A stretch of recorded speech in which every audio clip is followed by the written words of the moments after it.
ஆண்டவர் அந்த கப்பலுடைய அடித்தட்டத்திலே ஆண்டவர் படுத்து உறங்கி கொண்டிருந்தார். ஆண்டவர் உறங்கி கொண்டிருக்கும் போது மேலே பார்த்தீங்கன்னா அவ்வளோ புயல் அடிக்குது. அந்த கப்பலே அமிழ்ந்து போகத்தக்க அளவிற்கு பயப்படுறாங்க அவங்க.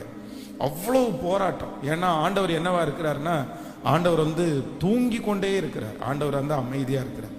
அப்போ நம்முடைய வாழ்க்கையில் சில நேரங்கள்லாம் ஆண்டவர் விழிப்பாக இல்லை அப்படின்னா, உற்சாகமாக இல்லைன்னா, அந்த பிரசன்னத்தை நம்ம விழிப்போட வைக்கல அப்படின்னு சொன்னால் மேலே நிறைய புயல்களை நம்ம நிறைய பேர் சந்திப்போம்.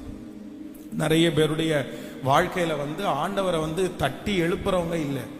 ஆண்டவரை தூக்கத்தை இல்லாமல் ஆண்டவர் விழிப்பாக இருக்கிற அப்படின்னா ஆண்டவருடைய பிரசன்னம் அப்படியே என்னை வழி நடத்துது அப்படின்னு சொல்றவங்க ரொம்ப குறைஞ்சிட்டாங்க. அதனால ஆண்டவருடைய பிள்ளைகள் எப்பொழுதுமே ஆசரிப்பு கூடாரத்தில் இருக்கிற அக்கினி எப்பொழுதும் அவியாமல் இருக்கிறது போல நமக்குள்ளே வைத்திருக்கிற கர்த்தர் தந்த தீபமான அந்த ஆவி அமிழ்ந்து போகாதபடி காத்து கொள்ள வேண்டியது நம்மேல் விழுந்த ஒரு மிகப்பெரிய கடமையா இருக்கிறது.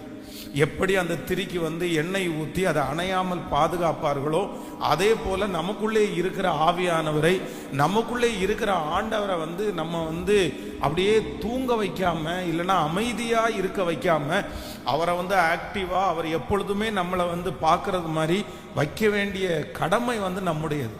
அதைத்தான் வேதம் சொல்லுகிறது. மாம்சமோ பலவீனம் உள்ளது, ஆவியோ உற்சாகம் உள்ளது. நம்முடைய ஆவி எப்பொழுதுமே உற்சாகப்படுத்தினா உற்சாகமாயிரும். ஆனா மாம்சத்துல இருக்கிற பலவீனங்கள் ஒரு மனிதன் ஆவிக்குரிய வாழ்க்கையில உற்சாகமாய் இருப்பானே, ஆனால் இந்த மாம்சத்துல இருக்கிற பலவீனங்கள் ஒரு பலவீனமா தெரியாது. ஆனா நமக்கு மாம்சத்துல இருக்கிற பலவீனங்கள், வெளியில இருக்கிற பிரச்சனைகள் நமக்கு ரொம்ப பெருசா தெரியுது அப்படின்னு சொன்னா, நம்முடைய உள்ளான என்னன்னா நம்முடைய ஆவியானவர் நமக்குள்ளே இருக்கிறவர் தெளிவாக உற்சாகமா இல்லை.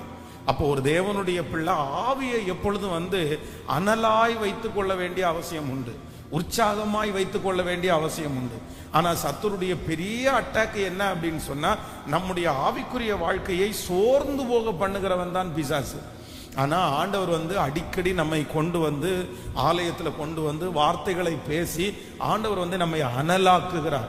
அப்போ ஆண்டவரிடத்துல கேட்கணும், ஆண்டவரே எப்பொழுதும் என்னை என்னவா வைங்கன்னா, என்னை அனலாய் வைப்பீராக, என்னை அனலாய் வைப்பீராக.